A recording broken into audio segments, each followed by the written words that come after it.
In today's lecture, we are going to discuss that what is the eye diagram, how eye diagram is made, and what is the use of the eye diagram.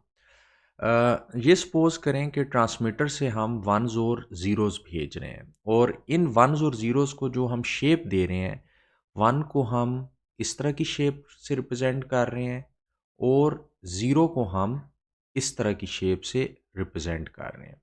अब ये once और zeros फिर channels में से गुज़र रहे हैं और उसके बाद ये रिसीवर पे रिसीव हो रहे हैं। अभी हम ये अज्यूम कर रहे हैं कि चैनल में कोई नॉइज़ नहीं है और आईएसआई या इंटर सिंबल इंटरफेरेंस की वजह से कोई डिस्टॉर्शन नहीं है। तो ये वंस और ज़ीरोज़ इसी तरह रिसीवर पे रिसीव हो जाएंगे। अब रिसीवर पे हमने एक ऑसिलोस्कोप लगाई हुई है और उस ऑसिलोस्कोप में हम इन वंस और ज़ीरोज़ को एक दूसरे के ऊपर प्लॉट कर रहे हैं। तो जब हम इन वन और ज़ीरोज़ को एक दूसरे के ऊपर प्लॉट करेंगे तो उसके बाद हमारे पास इस तरह की डायग्राम बन जाएगी जो कि एक आई की तरह की है, इसलिए इसे आई डायग्राम हम कहते हैं। और जब रिसीवर पे ये वंस और ज़ीरोज़ रिसीव होंगे तो उसके बाद हम इन्हें मैच्ड फ़िल्टर से गुजारेंगे और उसके बाद इन्हें सैंपल करेंगे। तो जो सैंपलिंग पॉइंट होता है वो इस पॉइंट पे हम वंस और ज़ीरोज़ को सैंपल कर रहे हैं जो कि बेसिकली आई की मैक्सिमम ओपनिंग का पॉइंट होता है।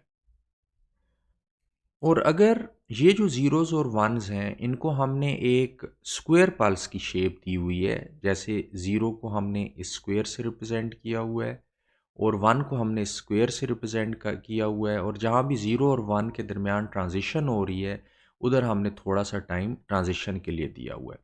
अगर रिसीवर पे ऑसिलोस्कोप पे हम इस तरह की ज़ीरोज़ और वंस की वेव फॉर्म्स को एक दूसरे के ऊपर प्लॉट करना शुरू कर दें तो जो हमारी आई डायग्राम बनेगी वो इस तरह की बनेगी। यानी जो आई डायग्राम की शक्ल होती है वो इस पे भी डिपेंड कर रही होती है कि वंस और ज़ीरोज़ को आप किस तरह की वेव फॉर्म से रिप्रेजेंट कर रहे हैं। अच्छा, अब ये वाला जो रीजन होता है जो कि एक आई डायग्राम के ऊपर का होता है और ये वाला रीजन जिसे हमने मास्क रीजन 2 कहा हुआ है जो कि आई डायग्राम के अंदर का होता है, और जो मास्क रीजन 3 जो आई डायग्राम के नीचे का रीजन होता है, ये वो रीजन्स होते हैं जिनमें आई डायग्राम को नहीं जाना चाहिए। इसका क्या मतलब है कि आई डायग्राम को उधर नहीं जाना चाहिए? बेसिकली जब भी चैनल के अंदर नॉइज़ होता है या जब भी चैनल के अंदर आईएसआई होती है तो उससे इस आई की शक्ल जो है वो चेंज हो जाती है। जैसे फॉर एग्जांपल नॉइज़ होगा तो ये आई जो है ये क्लोज होने लग जाएगी, और अगर आईएसआई होगी तो ये आई डिस्टॉर्ट होने लग जाएगी, और नतीजतन ये हो सकता है कि जो आपकी आई है वो डिस्टॉर्ट होके या नॉइज़ की वजह से क्लोज होके ये इस रीजन में चली जाए। तो हमारी हत्तुल वसा ये कोशिश होती है कि आई जो है इस रीजन में ना जाए। अच्छा, अब दूसरा क्वेश्चन आता है कि ये जो आई डायग्राम है ये हम बनाते किस लिए हैं? बेसिकली आई डायग्राम जो है उसके ज़रिए हम विजुअली या देख के ये अंदाज़ा लगा सकते हैं कि जो आपके सिंबल्स ट्रांसमीटर से भेजे जा रहे हैं उन पे नॉइज़ और इंटर सिंबल इंटरफेरेंस का क्या इफ़ेक्ट हो रहा है, और इस नॉइज़ और इंटर सिंबल इंटरफेरेंस की वजह से क्या बिट एरर जनरेट हो रहा है। जैसे इस आई डायग्राम में आप देख सकते हैं कि यहाँ पे आपको डिस्टॉर्शन नज़र आ रही है। ये जो डिस्टॉर्शन है इस आई के अंदर, ये इंटरसेंबल इंटरफेरेंस की वजह से है जिसकी वजह से आपके सेंबल जो हैं वो डिस्टॉर्ट हो रहे हैं। उसके अलावा जब भी नॉइज़ आता है तो ये आई क्लोज होने लग जाती है, और ये जो मार्जिन होता है, ये मार्जिन ये बताता है कि कितना नॉइज़ आ सकता है जिसके बाद ये आई क्लोज़ हो जाएगी, और अगर ये आई क्लोज़ हो जाती है तो उसके बाद जो भी हम वंस और ज़ीरोज़ के डिसीजन करेंगे रिसीवर पे, ज़ाहिर है कि वो गलत डिसीजन होंगे। उसके अलावा आई से हम ये भी अंदाज़ा लगा सकते हैं कि क्या टाइमिंग जिटर सैंबल्स में आ रहा है या नहीं आ रहा। टाइमिंग जिटर क्या होता है? टाइमिंग जिटर ये होता है कि आपके कुछ सैंबल्स जो हैं वो रिसीवर पे जल्दी पहुंच रहे हैं और कुछ सैंबल्स आपके रिसीवर पे लेट पहुंच रहे हैं।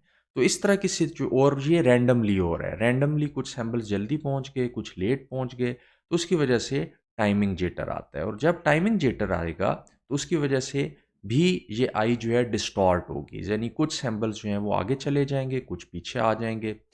तो और ये जो टाइम है बेसिकली ये आपका sensitivity to the timing error है, यानी अगर किसी भी सैंपल में इतना ज़्यादा डिले आ जाता है तो आपकी आई कंप्लीटली डिस्टॉर्ट हो जाती है, और उस सैंपल के मुतालिक जो आप डिसीजन करेंगे कि क्या 1 भेजा गया था या 0 भेजा गया था, वो डिसीजन गलत हो जाएगा।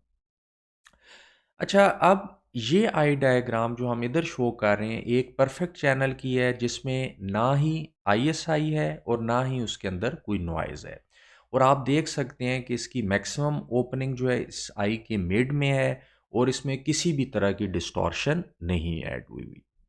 लेकिन अगर आपके चैनल में एडिटिव वाइट गॉसियन नॉइज़ है और उसकी वजह से जो आपके एक सैंपल की बिट एनर्जी की रेशो है नॉइज़ डेंसिटी के साथ वो 20 डीबी है, यानी आपके चैनल में नॉइज़ है लेकिन आईएसआई नहीं है, तो इस नॉइज़ की वजह से आप देख सकते हैं कि आपकी जो आई है वो क्लोज़ होना शुरू हो गई है।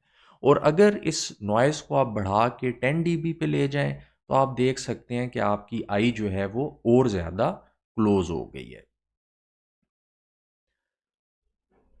अच्छा, इसी तरह अगर आपके ये जो आई डायग्राम है ये इस पे डिपेंड करती है कि आप किस तरह के सिंबल्स यूज़ कर रहे हैं कम्युनिकेशन के। फॉर एग्जांपल अगर गीगाबिट ईथरनेट के केस में आप 5 लेवल की पैम सिग्नलिंग यूज़ कर रहे हैं।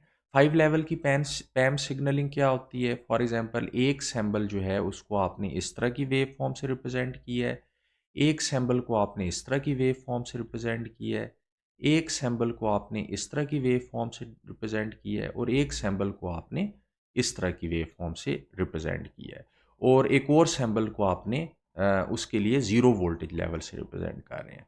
अगर इस तरह की वेव फॉर्म के लिए या इस तरह की सिग्नलिंग के लिए या इस तरह के सिंबल्स के लिए जिसमें आपके पास 5 लेवल हैं, इन सारे सिंबल्स को एक दूसरे के ऊपर प्लॉट करके आप एक आई डायग्राम बनाते हैं, तो आपकी 4 लेवल की आई डायग्राम बनेगी।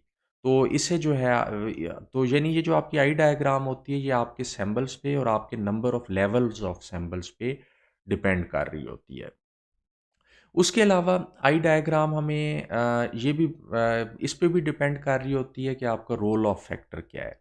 अगर आपका रोल ऑफ फैक्टर 0.1 है, इसका मतलब है कि आप अपने सिस्टम में मिनिमम बैंडविड्थ यूज़ कर रहे हैं, क्योंकि minimum bandwidth R is equal to 0 के लिए होती है, तो आर इज़ इक्वल टू 0.1 उसके बहुत करीब है। लेकिन यहाँ पे आप देख सकते हैं कि आई जो है वो इतनी ज़्यादा चौड़ी नहीं है, यानी इसका मतलब ये है कि अगर इस पॉइंट पे आप सैंपल कर रहे हैं और ये सैंपलिंग पॉइंट थोड़ा सा आगे या पीछे होगा तो उससे इंटर सैंपल इंटरफेरेंस होगी।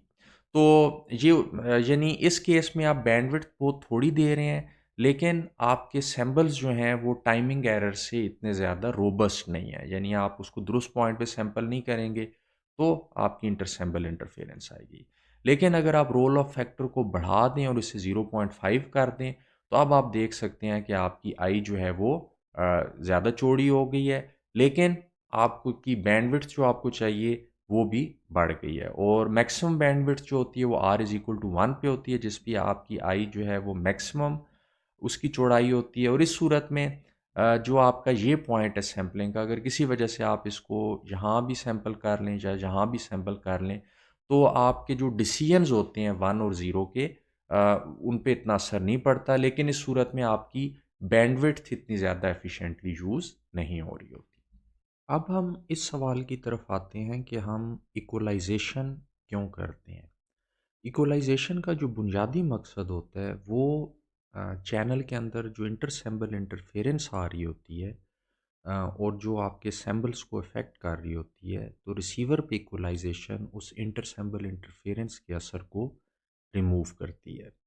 और अगर एक चैनल में इंटरसेंबल इंटरफेरेंस हो, फॉर एग्जांपल आपका एक वायरलेस चैनल है जिसके अंदर इंटरसेंबल इंटरफेरेंस है, और इस तरह के चैनल का अगर हम फोरियर ट्रांसफॉर्म दें या दूसरे लफ्ज़ों में इस चैनल को अगर हम फ्रीक्वेंसी डोमेन में देखें, तो हम देखेंगे कि जो मैग्नीट्यूड रिस्पॉन्स है इस चैनल का फ्रीक्वेंसी के साथ वो कांस्टेंट नहीं है, बल्कि वो नॉन कांस्टेंट है। इसका मतलब ये है कि कुछ फ्रीक्वेंसीज़ जो हैं ये चैनल ज़्यादा अटेन्यूएट कर रहा है और कुछ फ्रीक्वेंसीज़ ये चैनल कम अटेन्यूएट कर रहा है। उसके अलावा जो इस चैनल का फ़ेज़ रिस्पॉन्स है वो लीनियर नहीं होगा बल्कि वो नॉन लीनियर होगा। फॉर एग्ज़ाम्पल ये नॉन लीनियर फ़ेज़ रिस्पॉन्स है, यानी इसका मतलब ये हुआ कि कुछ फ्रीक्वेंसीज़ जो हैं वो ज़्यादा डिले हो रही हैं और कुछ फ्रीक्वेंसीज़ कम डिले हो रही हैं। तो इन दोनों चीज़ों का जो असर होता है कि आपका मैग्नीट्यूड रिस्पॉन्स कांस्टेंट नहीं होता, कुछ फ्रीक्वेंसीज़ कम अटेन्यूएट हो रही हैं, कुछ फ्रीक्वेंसीज़ ज़्यादा अटेन्यूएट हो रही हैं और आपके चैनल का फ़ेज़ रिस्पॉन्स जो है वो नॉन लीनियर है। तो इन दोनों फैक्ट्स का असर ये होता है कि आपका जो सिग्नल होता है या आपके जो सिंबल्स होते हैं जो चैनल पे से गुज़र रहे होते हैं वो डिस्टॉर्ट हो जाते हैं और रिसीवर पे इक्वलाइज़र के ज़रिए आप इस आईएसआई के इफ़ेक्ट को करेक्ट करते हैं। अच्छा, अब इसमें पहले एक एग्ज़ाम्पल हम देखते हैं कि इंटरसिंबल इंटरफेरेंस किस तरह जो है आपके सिंबल्स को अफ़ेक्ट करती है। फॉर एग्ज़ाम्पल ये एक टावर है और ये एक मोबाइल है और इनके दरमियान 2 मल्टी पाथ्स हैं। यानी एक डायरेक्ट पाथ है जिससे सिग्नल जो है वो बेस स्टेशन या टावर से मोबाइल को पहुंचता है और दूसरा जो है वो दूसरे केस में एक बिल्डिंग से रिफ्लेक्ट होके पहुंचता है। यानी रिसीवर पे एक सिग्नल की 2 कॉपीज़ मिलेंगी। पहली कॉपी जो कि डायरेक्ट पाथ से जा रही है और दूसरी कॉपी जो कि इनडायरेक्ट पाथ से जा रही है और वो 0.7 अटेनुएट होगी प्लस वो डिले भी होगी और वो कितना डिले हो रही है वो एक सिंबल के बराबर जो टाइम है वो डिले हो रही है। तो अब ऐसे चैनल के लिए अगर रिसीवर पे आप जो सिग्नल ट्रांसमीटर से वो भेज रहे हैं वो बाइनरी पैम सिग्नल है और उसमें आप square root raised cosine pulses use कर रहे हैं, यानी आप इस तरह की पल्सेस यूज़ कर रहे हैं। ये 1 है आपका और ये आपका 0 है। और इसकी अगर आप आई डायग्राम बनाएँ तो इसकी आई डायग्राम जो है जो परफेक्ट बननी चाहिए थी, यानी एक ही आई बननी चाहिए इस तरह की, वो इस तरह की आई नहीं बनेगी, बल्कि आपकी कुछ इस तरह की आई रिसीवर पे बनेगी। यानी इसका मतलब ये है कि ये जो डिस्टॉर्शन आ रही है उसकी वजह से आपकी आई डिस्टॉर्ट हो गई है।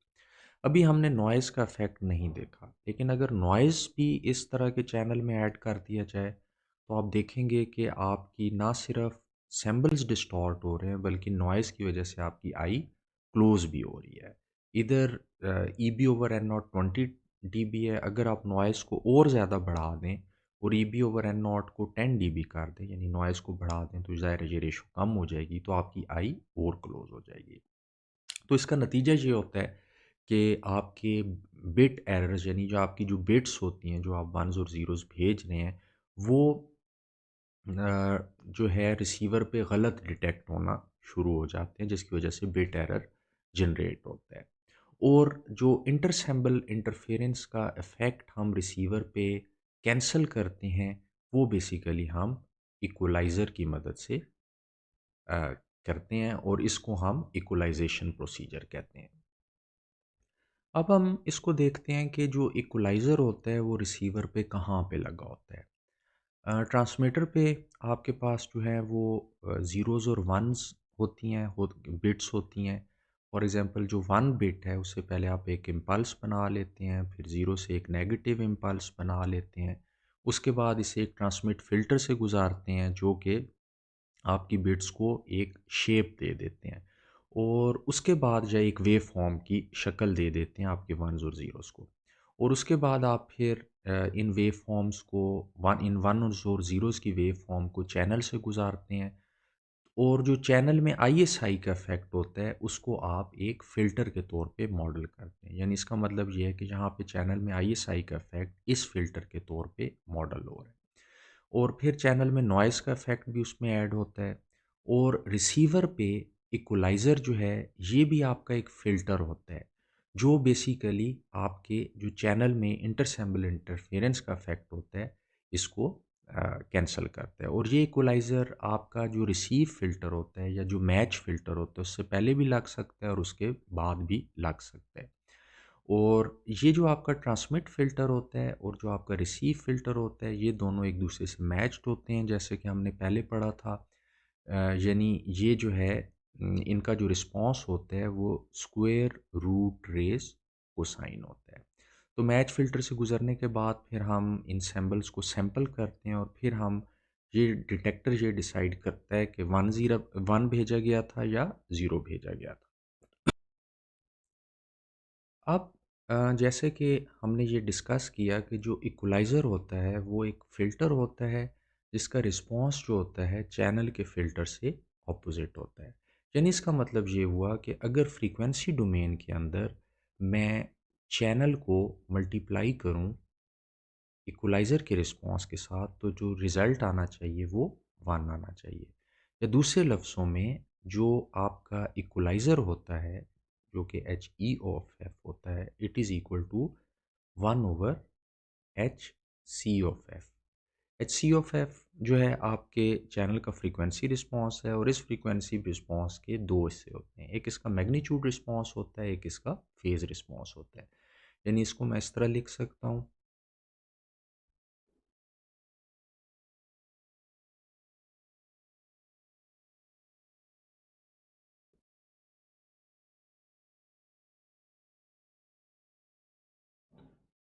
तो ये जो है चैनल का फ़ेज़ रिस्पॉन्स हो गया, ये इसका मैग्नीट्यूड रिस्पॉन्स हो गया और फ़ेज़ रिस्पॉन्स को मैं ऊपर लेके जा सकता हूँ तो इसके साथ नेगेटिव साइन आएगा।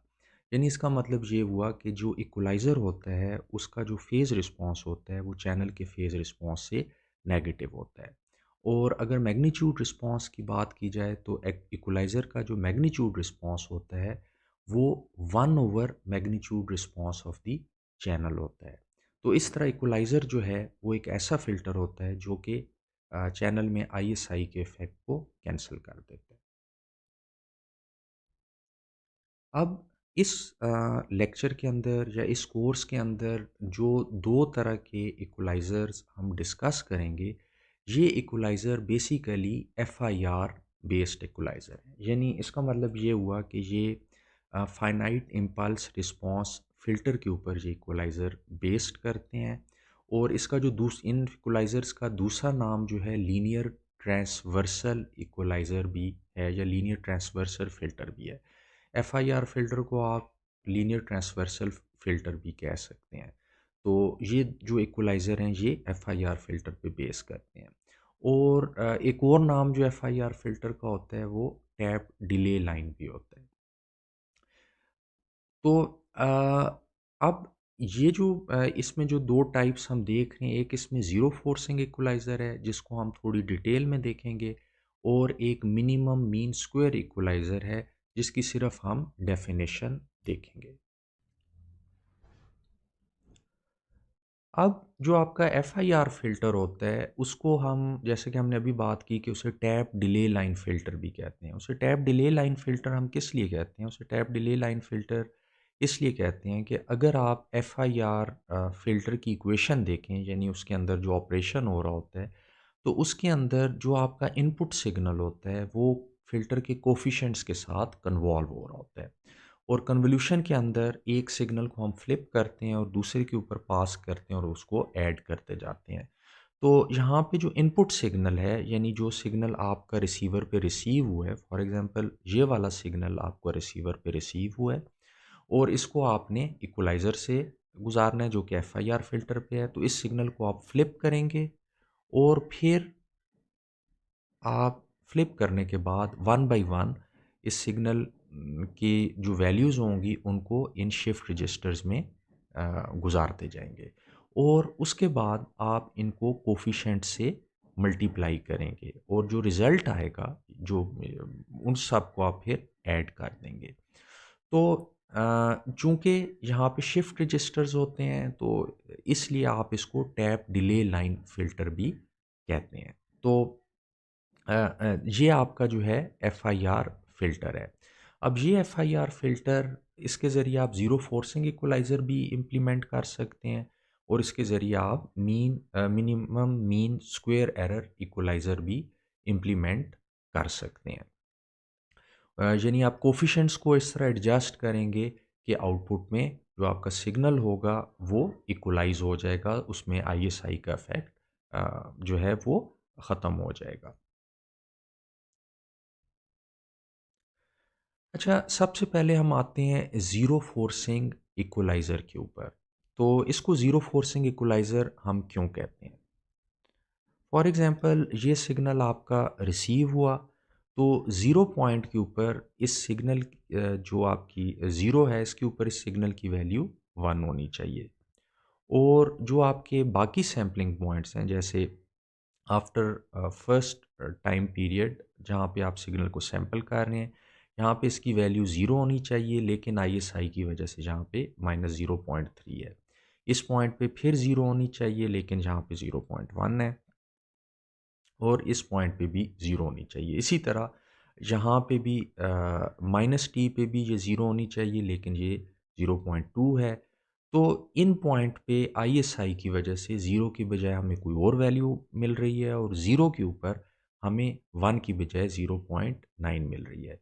तो ज़ीरो फोर्सिंग इक्वलाइज़र ये काम करता है कि जो इस ज़ीरो फोर्सिंग इक्वलाइज़र फ़िल्टर का रिस्पॉन्स होता है, वो यहाँ पे जो वैल्यू होती है सिग्नल की उसे ज़ीरो कर देता है, इसको भी ज़ीरो कर देता है, और जहाँ-जहाँ आईएसआई आ रही होती है और वहाँ पे ज़ीरो वैल्यू होनी चाहिए और वहाँ पे नहीं है आईएसआई की वजह से, वो उसको ज़ीरो कर देता है। इसलिए इसको ज़ीरो फोर्सिंग इक्वलाइज़र भी कहते हैं। और ज़ीरो पे जो वैल्यू होती है, जो कि इस पॉइंट पे होती है, उसको वो 1 कर देता है। अच्छा, अब नेक्स्ट क्वेश्चन ये आता है कि जो ज़ीरो फोर्सिंग इक्वलाइज़र होता है, उसमें कितने कोएफ़िशिएंट्स हमें चाहिए होते हैं, ठीक है?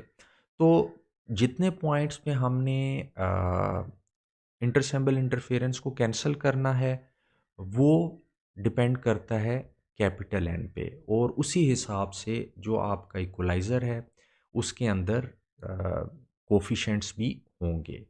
इसकी मैं मिसाल आपको इस तरह देता हूँ कि फॉर एग्ज़ाम्पल अगर मैं कैपिटल एन की वैल्यू 1 चूज़ करता हूँ, तो उस सूरत में जो आपका ज़ीरो फोर्सिंग इक्वलाइज़र होगा, वो अ,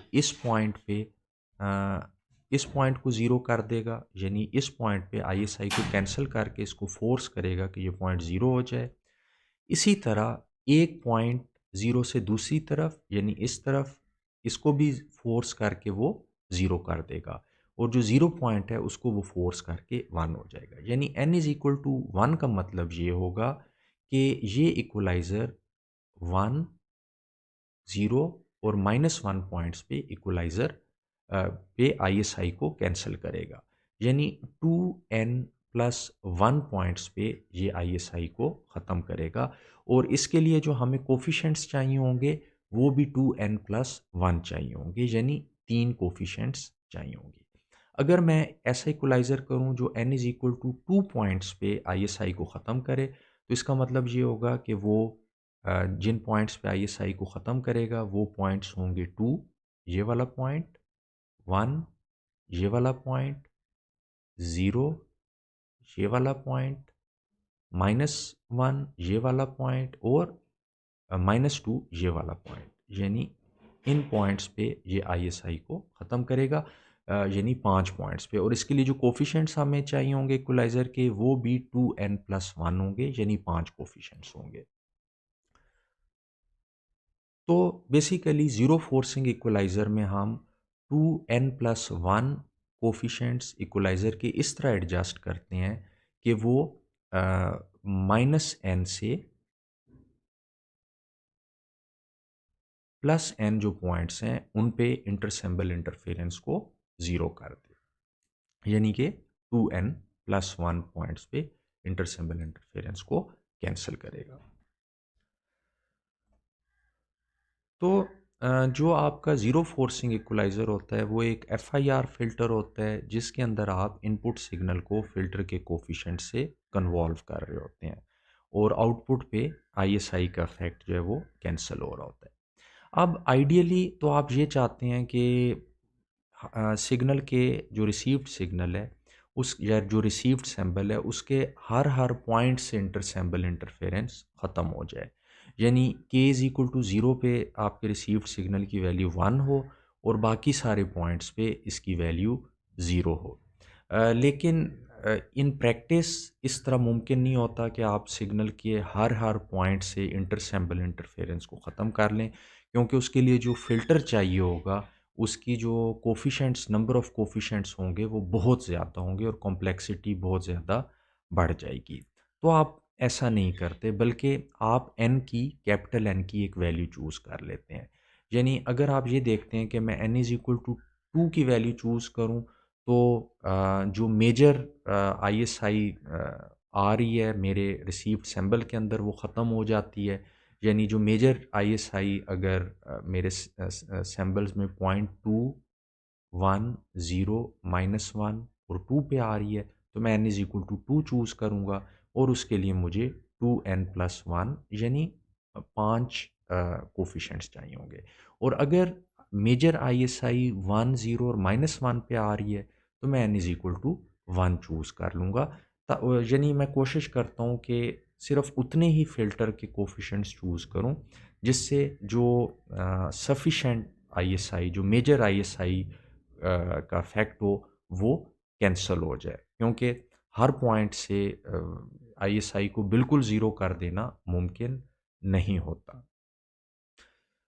तो यानी इसका मतलब ये है कि बजाय इसके आप कैपिटल N की एक वैल्यू चूज़ कर लेते हैं और उसके हिसाब से उन कॉरेस्पॉन्डिंग पॉइंट्स पे इंटरसेम्बल इंटरफेरेंस का इफेक्ट कैंसिल कर देते हैं। तो ये जो है ज़ीरो फोर्सिंग इक्वलाइज़र की इक्वेशन है, और अगर मैं n is equal to 1 choose कर रहा हूँ, यानी मैं k इज़ इक्वल टू 1 0 और -1 पे ISI को कैंसिल कर रहा हूँ, तो जो मुझे कोफिशिएंट्स चाहिए होंगे वो भी C-1, C0 और C1 होंगे।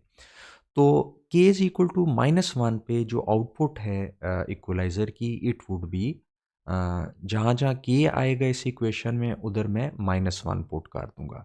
यानी Z-1 इज़ इक्वल टू, यहाँ पे k-1 पुट कर दिया, यहाँ पे k-1 पुट कर दिया और यहाँ पे k-1 पुट कर दिया। और जो स्मॉल n है, या जो फ़िल्टर के कोफिशिएंट्स हैं, वो -1 यहाँ पे मैं पुट करूँगा, फिर मैं यहाँ पे वो 0 पुट करूँगा और फिर यहाँ पे 1 पुट करूँगा और उन सारों को मैं ऐड कर दूँगा। और k इज़ इक्वल टू 0 के ऊपर जो आउटपुट है z इज़ इक्वल टू 0, उसको कैलकुलेट करने के लिए यहाँ पे जहाँ-जहाँ k आ रहा है वहाँ पे मैं 0 पुट कर दूँगा। यानी यहाँ पे 0 पुट कर दूँगा, यहाँ पे 0 पुट कर दूँगा, यहाँ पे 0 पुट कर दूँगा। और स्मॉल n जो हैं, जो फ़िल्टर के कोएफ़िशिएंट्स हैं, उनमें पहले मैं -1 पुट करूँगा, फिर 0 पुट करूँगा और फिर 1 पुट करूँगा। इसी तरह k इज़ इक्वल टू 1 के लिए z1 जो है, इट इज़ इक्वल टू यहाँ पे मैं 1 पुट कर दूँगा और बाकी पॉइंट्स पे यहाँ पे मैं c की n स्मॉल n की वैल्यू -1, यहाँ पे 0 और यहाँ पे 1 पुट करूँगा और इनको ऐड कर दूँगा। अब अगर इस इक्वेशन को मैं सिंप्लीफाई करूँ, तो मैं इसको मैट्रिक्स की फॉर्म में भी लिख सकता हूँ। यानी matrix of z-1 z0 z1 is equal to the matrix of x into the matrix of the coefficients.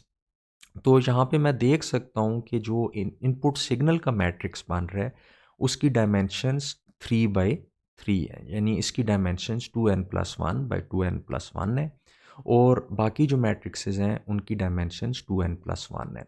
अच्छा, अब ये जो फ़िल्टर है या ये जो इक्वलाइज़र है, इसको जो चीज़ डिफ़ाइन करती है वो ये कोफिशिएंट्स डिफ़ाइन करते हैं। यानी इसका मतलब है कि अगर मुझे आउटपुट पता है और इनपुट सिग्नल जो रिसीव हुआ वो पता है, तो मैं ईज़िली वो कोफिशिएंट्स कैलकुलेट कर सकता हूँ बाय मैट्रिक्स इन्वर्जन और बाय क्रैमर रूल, अ, जिनकी मदद से मैं ये ज़ीरो फोर्सिंग इक्वलाइज़र इम्प्लीमेंट कर सकता हूँ। Now, in order to design such equalizer, we need to calculate the taps C-1, C0 and C1. And output of the equalizer would be Z-1 would be 0, Z0 is equal to 1 and Z1 is equal to 0. Or in other words, uh, this would at the output it would be 1, and this point would be forced to 0, and this point would also be forced to 0. And the received signal, or the x that has been received, it is this.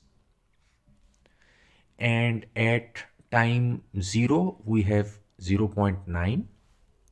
Here we can see at time 0 we have 0.9. At time sampling time 1 we have minus 0.3, and then at sampling point 2 we have 0.2. We may write it as x2, x1, x0, and this would be x minus 1, as it would be at sampling time minus 1, and this would be x minus 2, as it would be at sampling point minus 2. So if we see this matrix again, we will see that this is z minus 1. This point it is 0, z0 becomes 1, and z1 is 0. And similarly, x0 will be replaced by 0.9, x minus 1 would be replaced by 0.2, x minus 2 would be replaced by 0, and so on. So here we have the matrix Z, or the output. We have the input signal, but we only need to calculate these coefficients in order to calculate the coefficients of our zero forcing equalizer. So we can easily calculate these coefficients either by using the matrix inversion method or by using the Cramer rule. For example, if we are using the Cramer rule, in that case C minus 1 would be, here first column would be of the output 0, 1, 0, then 0 0.2, 0 0.9, minus 0 0.3, then we have 0, 0 0.2, 0 0.9, and this would be divided by the determinant of X matrix, which is 0 0.9, 0 0.2, 0, minus 0 0.3, 0 0.9, 0 0.2, 0 0.1, minus 0 0.3, and 0 0.9. Similarly, to calculate C0, we would replace the second column.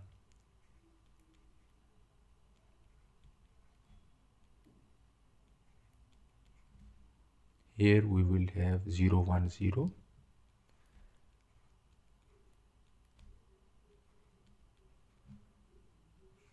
And then it would be divided by the determinant. This, it would be here. And for C1, we can easily calculate it by replacing the third column.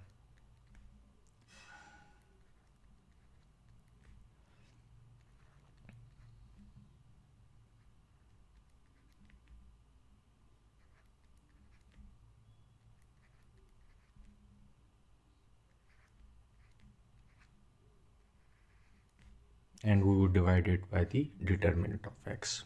So if we do these calculations, then C minus 1 would be minus 0.2140, C0 would be 0.9631, and C1 would be 0.3448.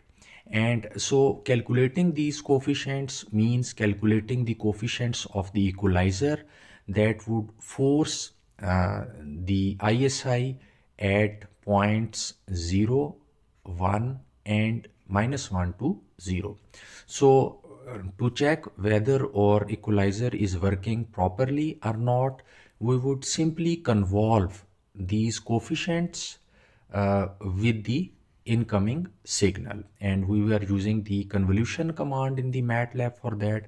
And here we can easily see that the point minus 1 has been forced to 0, the point 0 has been forced to 1, and the point 1 is again forced to 0. This means that our equalizer is working properly now. So we have calculated the coefficients of the zero forcing equalizer. Now we come to the principle of the mean square error equalizer. In the case of mean square error equalizer, this equalizer tries to reduce the effect of the ISI and the noise power at the output of the equalizer. And how does this equalizer do that? In fact, it adjusts the coefficients of the equalizer in such a way that the mean square error or the mean square difference between the desired data symbol and the estimated data symbol is minimized. Here, this is the error between the desired data symbol and this is the actual data symbol that is received, and we calculate the error and then we square it and then we minimize the error over all the symbols. And what does this mean? This can be clarified by seeing this diagram. For example, between this point here the desired symbol output is 0, but what we are receiving is 0.1. So we will calculate the mean square error, we'll calculate the error and then square it, and here we will calculate the error and then square it, and here we will calculate the error and square it, and here we would calculate the error and then square it. We square it because by squaring the positive and negative signs of the error are removed, so it does not cancel out. And once all the square errors are calculated, we add these errors and we adjust the coefficient in such a way that the mean of all these squared errors or the mean square error, it is minimized. So this is called as the mean square error equalizer, where we adjust the coefficients of this equalizer following this principle.